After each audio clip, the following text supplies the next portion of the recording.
Bonjour et bienvenue dans ce module de sensibilisation sur les inégalités sociales de santé à l'épreuve du Covid-19. Je suis Arnaud Bubec, chargé d'études au Centre européen d'études du diabète et doctorant au laboratoire SAGE. Ce module a pour objectif tout d'abord de présenter les enjeux des inégalités sociales de santé, donc dans un premier temps de les définir, puis d'évoquer de quel type de population nous parlons qui sont confrontées à ces inégalités. Ensuite, nous parlerons des conséquences de la crise du Covid-19 sur ces inégalités sociales de santé et du fait qu'elles se sont aggravées à cette occasion. Nous prendrons pour exemple le cas des patients atteints de diabète de type 2 pour illustrer cela. Enfin, quelques pistes de réflexion et perspectives seront évoquées à la fin. L'OMS définit les inégalités sociales de santé comme étant des écarts injustes et importants que l'on enregistre au sein d'un même pays ou entre les différents pays du monde. On peut faire des comparaisons à l'intérieur d'un pays ou entre les pays. Et en l'occurrence, les inégalités sociales de santé se sont aggravées dans les deux cas à l'occasion de la crise du Covid-19. Mais nous allons surtout parler de la France ici en nous appuyant sur plusieurs études. Quand on parle de ce sujet, généralement, on n'aborde pas la santé comme étant uniquement l'absence de maladie, mais on essaye de voir les différentes dimensions, dont l'aspect mental et social, en considérant que tout est lié. C'est d'ailleurs la définition de la santé que proposait l'OMS dès 1946. Un autre moment fort de cette prise de conscience a été la signature de la Charte d'Ottawa en 1986, qui insiste sur la dimension sociale et politique de la santé et pas uniquement des soins. De manière un peu plus précise, pour définir une inégalité sociale de santé, on va chercher une relation entre la santé et une appartenance à une catégorie sociale. On parle bien ici de statistiques et de moyennes, et il faut garder à l'esprit qu'il y a toujours des cas individuels qui sont différents. Si l'on prend des exemples de catégories sociales qui vont agir comme des facteurs déterminants des inégalités sociales de santé, on peut parler par exemple du niveau de revenu, on va parler de l'origine sociale, c'est-à-dire du milieu social dans lequel on est né, de la situation géographique avec la problématique des déserts médicaux par exemple, ou bien l'âge. On sait que les jeunes ont moins de ressources que les autres, ou encore le genre avec des risques spécifiques pour les hommes et les femmes. Un exemple édifiant de ces inégalités est par exemple la différence de l'espérance de vie à 35 ans entre les ouvriers et les cadres. On voit que les hommes ouvriers ont presque 7 ans d'espérance de vie de moins que les hommes cadres et presque 11 ans de moins que les femmes cadres. C'est une différence qui est constante depuis des décennies. Dans cette partie, on va parler des populations qui sont exposées à de nouveaux risques qui se cumulent aux anciens. Plusieurs études ont été publiées ces derniers mois pour apporter des données permettant de mieux saisir ce phénomène, dont vous voyez ici un certain nombre que vous pouvez retrouver facilement en libre accès. Plus précisément, de quelle catégorie sociale parlons-nous? Il faut garder à l'esprit que l'on peut faire partie de plusieurs catégories à la fois, ce qui est souvent le cas. On va donc parler des personnes en situation de précarité au niveau de revenus faibles. On parle aussi de catégories socio-professionnelles inférieures, qui ont moins de ressources pour se soigner. Et on parle ici de tout type de ressources, des ressources matérielles, mais aussi de temps, de littératie, c'est-à-dire de capacité de compréhension des informations médicales, etc. On va parler des travailleurs dits essentiels, qui est une nouvelle catégorie inventée à l'occasion du Covid, qui étaient ceux qui devaient aller travailler pour que la société puisse fonctionner. Donc on parle des caissières, des livreurs, des éboueurs, du personnel médical, etc. Et qui sont en général des travailleurs précaires ou à faible revenu. Les personnes au chômage également, qui ont moins de ressources, tout comme les personnes isolées, les jeunes qui commencent dans la vie, toutes ces catégories sociales finalement qui étaient déjà confrontées à des risques spécifiques avant la crise et qui ont été particulièrement touchées directement et indirectement par le Covid-19. Parmi les risques préexistants, on voit par exemple sur ce graphique la corrélation entre le niveau de revenu et l'obésité en France et dans l'Union européenne. Plus le revenu est faible, plus la fréquence de l'obésité est élevée. Et cela est encore plus marqué en France que dans le reste de l'Union européenne. Cela s'explique de différentes façons, notamment par le fait que la nourriture la plus grasse et la plus sucrée est également la moins chère et la plus facilement accessible. Il y a donc des causes structurelles à l'obésité qu'on ne peut pas expliquer uniquement comme étant un choix individuel. Dans cette partie, nous allons parler des nouveaux risques liés aux conséquences directes et indirectes du Covid-19. Au cours de la crise du Covid-19, les populations qui souffrent des inégalités sociales de santé ont donc souffert de multiples conséquences pour différentes raisons. Et l'une d'elles étant que l'état de santé préexistant de cette personne étaient moins favorables et qu'elles ont été plus exposées au virus. En effet, le Covid-19, comme de nombreuses autres problématiques sanitaires, vient se rajouter à d'autres problèmes de santé, comme le diabète par exemple, et en devient d'autant plus dangereux.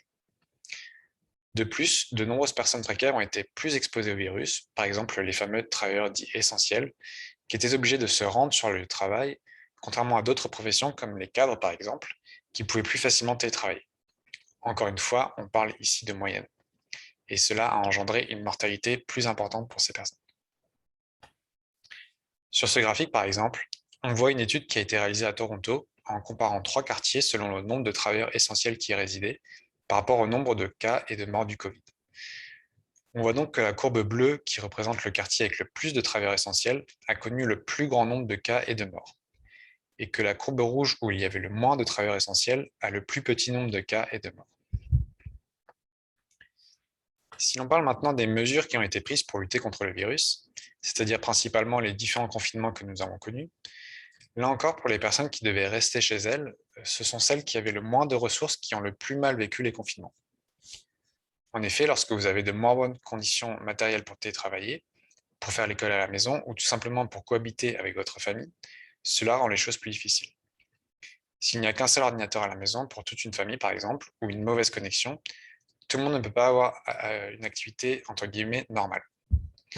La conséquence a donc été une augmentation des troubles de l'addiction, des dépressions, mais également des violences domestiques qui ont beaucoup augmenté. Concernant les conséquences économiques, là aussi, ce sont ceux qui souffrent le plus des inégalités sociales de santé qui sont le plus touchés. Pendant le premier confinement, les jeunes ont connu de nombreuses difficultés, que ce soit pour financer leurs études ou pour vivre tout simplement, se nourrir, se loger, etc. Les personnes les moins diplômées ont été les plus touchées par ces difficultés à trouver un travail. Ces conséquences économiques vont également perdurer dans le temps, avec des répercussions à court et à moyen terme. Pour les jeunes qui rentrent sur le marché du travail, ils ont été ralentis, voire stoppés dans leur début de carrière. Et ce sont des choses qui sont difficilement rattrapables. À long terme, on peut difficilement prévoir les choses, mais il y a de fortes prédictions sur des conséquences économiques négatives pendant de nombreuses années, qui entraîneront de nombreuses difficultés pour les plus précaires. Pour ces conséquences économiques, on voit par exemple sur ce graphique la dégradation de la situation financière pendant le premier confinement, et on voit que les plus précaires sont ceux qui ont le plus déclaré avoir vu leur situation financière se dégrader. On voit sur ce graphique la baisse de l'emploi au premier et au deuxième trimestre 2020, qui pénalise donc encore plus les personnes qui rentrent sur le marché de l'emploi, ceux qui enchaînent les emplois précaires, etc. Quelques chiffres à retenir. Sur la santé mentale et les addictions, 56% des personnes en situation financière difficile ont eu du mal à maîtriser leur consommation à risque pendant le confinement, contre 38% en moyenne. Concernant la situation économique, le taux d'emploi des 18-25 ans a été divisé par 2 pendant le premier confinement, contre 33% en moyenne. Concernant les enfants et les adolescents, 53% des enfants et adolescents qui ont déclaré être en détresse psychologique lors du premier confinement se trouvaient dans des familles à la situation financière difficile. A l'inverse, 61% des enfants qui ont déclaré ne pas être en détresse étaient dans des familles à l'aise financièrement. Dans cette partie, on va faire un focus sur le profil et les risques des personnes atteintes de diabète de type 2. Il s'agit avant tout d'une maladie qui touche les personnes les plus précaires et qui a des causes qui ne sont pas uniquement individuelles et psychologiques, mais avant tout structurelles et sociales.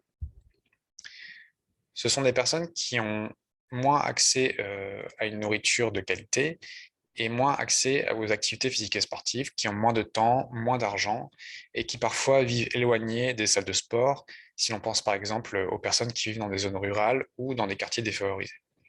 Tout cela devient beaucoup plus compliqué. Ces personnes atteintes de diabète de type 2 sont particulièrement à risque par rapport au Covid-19. Elles sont tout d'abord plus touchées directement par le virus, qui est plus dangereux pour ces personnes, et elles sont également plus exposées au virus, étant donné qu'elles exerçaient en moyenne davantage ces professions dites essentielles. Et elles étaient obligées d'aller travailler en présentiel. De plus, elles ont également été plus touchées par les conséquences indirectes. Elles ont été empêchées de faire de l'activité physique pour celles et ceux qui en faisaient, ce qui peut avoir de graves conséquences sur la maladie. Le confinement, pour ceux qui n'exerçaient pas de métier en présentiel, a engendré un haut niveau de sédentarité, d'autant plus lorsqu'on vit dans un petit logement. Les risques se situent aussi au niveau des addictions et de la santé mentale pour des personnes qui sont dans des états de santé à risque. Sur le long terme, les risques se situent au niveau du niveau de précarité qui peut s'accentuer et ainsi aggraver les autres composantes de la vie de ces personnes, dont l'état de santé. Les difficultés à consulter un professionnel de santé pendant la pandémie engendrent également des retards dans le dépistage, donc un nombre important de personnes diabétiques qui s'ignorent, des retards dans la prise en charge et dans le traitement, etc. Quelques chiffres à retenir par rapport à ça. Les risques face au Covid, 7 jours après l'admission à l'hôpital pour infection au Covid-19, le risque pour les patients atteints de diabète de type 2 d'être intubés est de 20% et le risque de décès est de 10% par rapport aux premières vagues que nous avons connues. Concernant le renoncement aux soins, 66% des personnes précaires ont renoncé à des soins pendant le premier confinement, contre 60% en moyenne. Par rapport à la sédentarité et l'inactivité, 62% des adultes ont déclaré avoir augmenté leur temps quotidien assis par rapport à avant le confinement, et 50% ont déclaré avoir diminué leur activité physique par rapport à avant le confinement. Dans cette dernière partie, nous allons parler de quelques perspectives et pistes de réflexion par rapport à tout ça. La première chose est d'abord la prise de conscience de l'importance de tous ces déterminants de santé pour les personnes atteintes de différentes pathologies. L'approche pluridisciplinaire, avec l'apport des sciences sociales, permet de changer le regard qu'on porte sur la maladie, les patients, leurs choix, etc. La prise en charge des patients précaires n'est pas la même que pour des patients qui ont davantage de moyens. On se heurte à des difficultés particulières. Il faut faire attention à ne pas culpabiliser les gens en leur demandant de faire des choses qu'ils ne peuvent pas faire, au risque d'être contre-productifs, etc. Les leviers sur lesquels il est possible de travailler concernent ce qu'on appelle l'empowerment, c'est-à-dire le renforcement du pouvoir d'agir.